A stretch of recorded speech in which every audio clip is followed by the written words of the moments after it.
We begin tonight with the latest on the winter storm coming our way. Yeah, and expected to add to the piles of snow left by the last storm. Sylvie Lembe joins us live with how the city of Hamilton and people living here are preparing. Phil, we could see 30 centimeters of snowfall by Friday, but some of the snow from the previous storm still hasn't been cleared.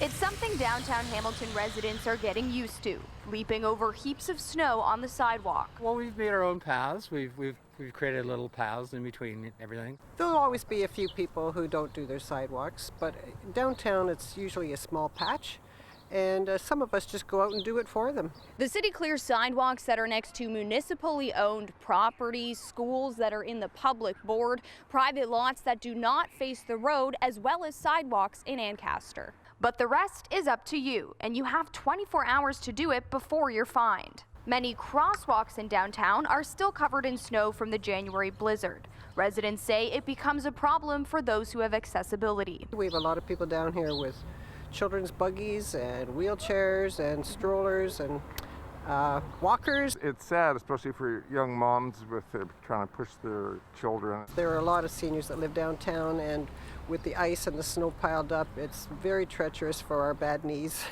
Residents say storms are a time to come together. I have the whole corner to do, so I was stopping people and saying, I have an extra shovel, can you help me for a few minutes?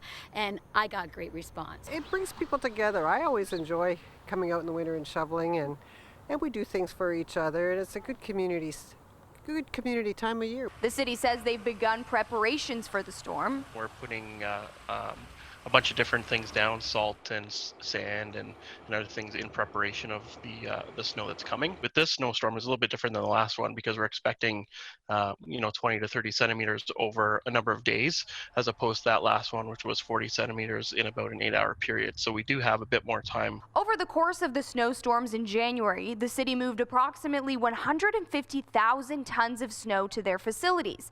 To put that into perspective, that's the weight of 30,000 elephants. The director of the cardiac care unit at Hamilton General says there was a significant increase in the amount of major heart attacks from shoveling during January's storm. Generally speaking, we see about 2 to 3 major heart attacks a day, and we saw more than a dozen in the 24 hours. And the people at risk for these type of heart attacks are generally folks who are sedentary, and generally people with established heart disease or people with risk factors for heart disease. We get off the couch, we go out, we start hauling very heavy snow, and our heart rates go up to 140, 150 beats a minute, and our blood pressure goes up extremely high, putting a big strain on the heart. Here's some tips from Hamilton Health Sciences if you want to stay safe while shoveling the snow. First, they say you're going to want to warm up and stretch. Then you're going to want to bend your knees, keep your back straight, and you want to carry your snow over to the pile instead of throwing it. And if the snow is wet and heavy, then instead you're going to want to push it instead of carrying it. And of course, they say take lots of breaks. Now that's it for me. Good luck, and back to you.